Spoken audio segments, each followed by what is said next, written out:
প্রিয় ছাত্রছাত্রী বলো এই সেন্টেন্স মানে কি? সেন্টেন্স মানে আমরা আগে জেনে গেছি যে সেন্টেন্স মানে হচ্ছে বাক্য। এবার এই সেন্টেন্স কাকে বলি সেটা তোমাদেরকে বলেছি, সেটা হচ্ছে এই যে মনের a group of words that's make a complete sense is a sentence. একগুচ্ছ শব্দ যা পাশাপাশি বসে একটা মনের ভাব সম্পূর্ণরূপে প্রকাশ করে তখন তাকে সেন্টেন্স বলা হয়। এবার দেখো এখানে কি বলা হচ্ছে, সিলাবুক। সিলাবুক, সিলাবুক বলতে আমরা যেটা বুঝি সেটা হচ্ছে শিলা বই, কিন্তু সেটা কি মনের ভাব সম্পূর্ণরূপে প্রকাশ করছে? বলো, এটা হচ্ছে প্রকাশ পাচ্ছে না। সুতরাং এই সিলাবুক এটা কোনো বাক্য নয়। কিন্তু যদি বলি শিলা রিডস এ বুক, শিলা একটি বই পড়ে, তাহলে এটা মনের ভাব প্রকাশ করছে, কাজেই এটা একটা বাক্য। শিলা একটি বই পড়ে, তাহলে এর একটা অর্থ হলো এবং এতে মনের ভাব সম্পূর্ণরূপে প্রকাশ পেল। সুতরাং এই যে শিলা রিডস এ বুক এটা একটা বাক্য। ঠিক আছে, তাহলে তোমাদেরকে আমি একটা ছকের মাধ্যমে দেখাচ্ছি, যে ছকের মাধ্যমে কোনটা বাক্য আর কোনটা বাক্য নয় সেটা তোমরা ইজিলি বুঝতে পারবে। এই হচ্ছে সেই ছক, এবং এই ছকে দেখো কি বলা হচ্ছে, ভালো করে দেখো, আমি তোমাদেরকে দেখাচ্ছি। দেখো এটা হচ্ছে বাম দিক আর এটা হচ্ছে ডান দিক। তো এই ডিড মানে করেছিল, এটা কিন্তু কোনো বাক্য নয়। ঠিক আছে, এটা বাক্য নয়, এটা হচ্ছে শব্দ। এটা কি? শব্দ। এবার শব্দ কাকে বলে সেটাও তোমাদেরকে বলেছি, আর বাক্য কাকে বলে সেটাও তোমাদেরকে বললাম বা আগেও বলেছি। দেখো ডিড মানে করেছিল, এই ডিডটাকে আমরা বাক্যে এইভাবে ব্যবহার করব। কিভাবে? আই ডিড ইট, আমি এটা করেছিলাম। ঠিক আছে, ক্যান ডু এটা কোনো বাক্য নয়। ঠিক আছে, এটা কোনো বাক্য নয়, কিন্তু হি ক্যান ডু ইট, সে এটা করতে পারে, এটা হয়ে গেল বাক্য।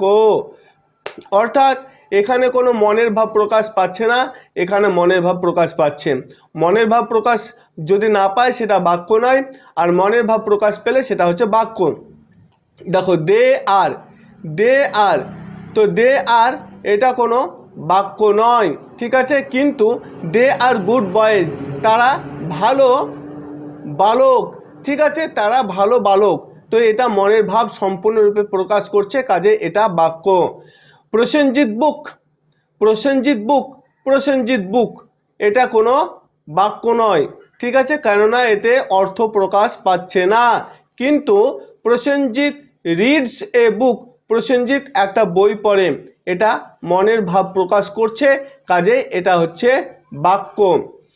তাহলে তোমরা লক্ষ্য করলে উপরের এই যে ডান দিকের যে শব্দ বা শব্দ সমষ্টিগুলি আছে এগুলি কিন্তু মনের ভাব প্রকাশ করছে, কাজে এগুলো হচ্ছে সবগুলোই হচ্ছে বাক্য। কিন্তু এই যে বাঁদিকে যে শব্দগুলো দেখতে পাচ্ছ এগুলিতে কোনো রকম মনের অর্থ প্রকাশ করছে না, কাজে এগুলো বাক্য নয়। শব্দ হতে পারে, বাক্য নয়। ঠিক আছে, কাজে এখানে কি বুঝতে পারলে, বিভিন্ন শব্দ পাশাপাশি বসে মনের ভাব সম্পূর্ণ প্রকাশ করে তখন তাকে সেন্টেন্স বলা হয়।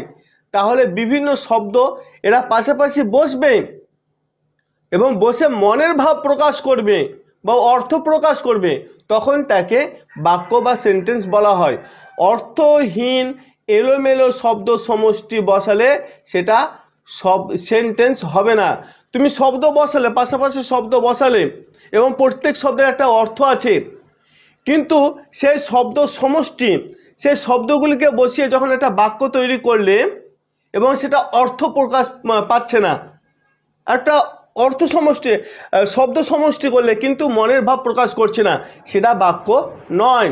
দেখো এখানে example, the boy writes with a pen, the boy writes with a pen, ছেলেটি কলম দিয়ে লেখে। অর্থপূর্ণ শব্দ সমষ্টি এগুলি, অতএব এটি একটা বাক্য। দেখো দি একটা শব্দ, বয় একটা শব্দ, রাইটস একটা শব্দ, উইথ একটা শব্দ, এ একটা শব্দ, পেন একটা শব্দ, এই অর্থ এই শব্দ সমষ্টি এগুলো হচ্ছে ওয়ার্ড। এই ওয়ার্ড সমষ্টি মিলে মনের ভাব প্রকাশ করছে, কাজে এটা একটা বাক্য। ঠিক আছে, এবার দেখো he looks at the moon, সে চাঁদের দিকে তাকায়। হি একটা ওয়ার্ড, লুকস একটা ওয়ার্ড, অ্যাট একটা ওয়ার্ড, দি একটা ওয়ার্ড, মুন একটা ওয়ার্ড। তাহলে এই যে ওয়ার্ডগুলো পাশাপাশি বসে মনের ভাব প্রকাশ করছে, সে চাঁদের দিকে তাকায়। He looks at the moon, সে চাঁদের দিকে তাকায়, এটা মনের ভাব প্রকাশ করছে, এটা একটা বাক্য। তারপরে দেখো we read in the morning, আমরা সকালবেলায় পড়ি। উই একটা শব্দ, রিড একটা শব্দ, ইন একটা শব্দ, দি একটা শব্দ, মর্নিং একটা শব্দ, এগুলো পাশাপাশি বসে মনের ভাব প্রকাশ করছে। এবং মনের ভাব কি? We read in the morning, আমরা সকালবেলায় পড়ি, এটা একটা বাক্য হয়ে গেল।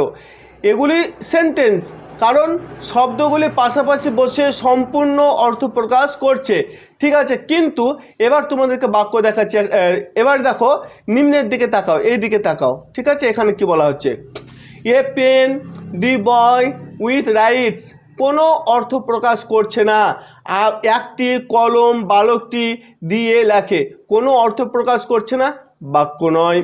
এগুলো শব্দ পাশাপাশি বসেছে, শব্দ পাশাপাশি বসেছে, ওয়ার্ডগুলো পাশাপাশি বসেছে, কিন্তু মনের ভাব প্রকাশ করতে পারছে না, কাজে এটা বাক্য নয়।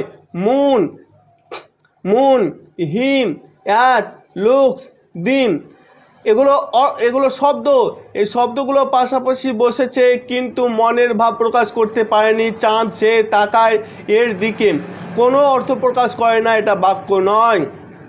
The morning read in whim, the একটা ওয়ার্ড, মর্নিং একটা ওয়ার্ড, রিড একটা ওয়ার্ড, ইন একটা ওয়ার্ড, উই একটা ওয়ার্ড, পাশাপাশি বসেছে কিন্তু অর্থ প্রকাশ করেনি। সকালবেলা পড়ি আমরা, এটা কোনো অর্থ নয়, কাজে এটা বাক্য নয়। এগুলি কোনোটাই সেন্টেন্স নয়, শব্দগুলি পাশাপাশি বসেও কোনো অর্থ প্রকাশ করেনি। কাজেই যে শব্দ সমষ্টির দ্বারা পরিপূর্ণ পরিষ্কারভাবে অর্থ বোঝা যায় সেই শব্দ সমষ্টিকে সেন্টেন্স বা বাক্য বলে। তো এই ছিল বাক্য সম্পর্কিত ছোট্ট একটা আলোচনা। ভিডিওটি তোমাকে যদি ভালো লাগে লাইক কমেন্ট শেয়ার করতে ভুলবে না। ভালো থাকবে, সুস্থ থাকবে, দেখা হচ্ছে পরবর্তী ভিডিওতে। জয় হিন্দ।